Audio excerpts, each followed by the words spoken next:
Michael Clyne is an analyst on African affairs with Venture Risk Management, and he's joining us now from New York. Michael, you mentioned Somalia, and these are the words that were used to describe it for decades: famine, civil war, Black Hawk Down, failed state, Al-Shabaab.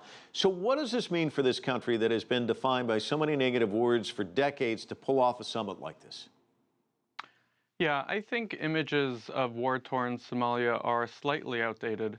If you were to see daily life in Mogadishu, the capital today, you would see bustling markets and bounding construction, funded in part by returning diaspora, partially by foreign countries.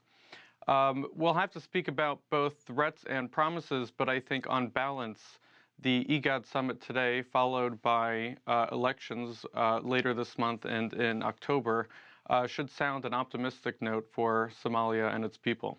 Well, kind of riffing off of that, the foreign affairs minister noted this quote, this is the first time Somalia hosts such a high-level summit in 30 years. We see it as a historic signal and message to the world that Somalia is coming back. Is it really coming back, or is it still fragile? Well, it's certainly a pivotal and historic moment for Somalia, but not to dispense with the optimism too quickly. But it faces a number of serious threats, particularly outside the capital, and chief among them is security. That's the reason, for instance, that today's summit was only held in the green zone near Mogadishu's airport, and there were still reports of gunfire in other parts of the capital. The chief threat comes from Al-Shabaab, which technically retreated from Mogadishu back in 2011, but simply shifted from conventional warfare tactics to guerrilla warfare targeting the African Union, which went from being peacekeepers in Somalia to targets themselves, the symbols of daily life. So it's certainly in a fragile state still. So how big a threat is Al-Shabaab still in that country, would you say? Al-Shabaab has continued to hunker down in the inland and southern portions of the country and stage one-off attacks just the other month in the airport green zone where they held the meeting today.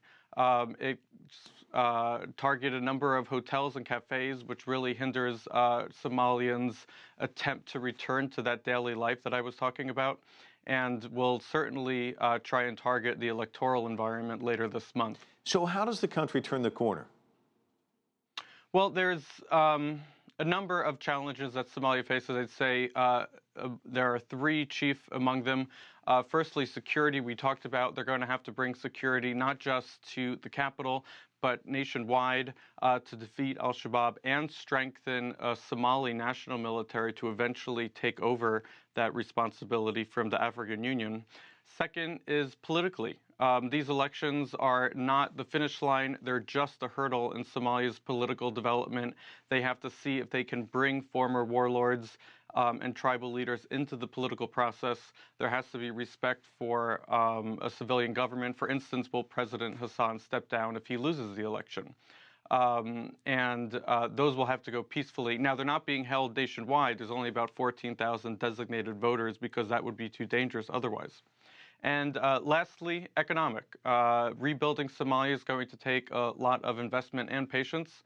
Some of that will come from returning diaspora. Others will come from foreign countries looking to cash in on that peace dividend now that security improves in the heart of the country. Turkey has become a very important economic partner looking to cash in on that dividend in ways that China is looking for its returns in formerly war-torn countries such as DRC and Sudan proper. Michael Clyne with analysis for us. Thanks so much. You're welcome, Mike.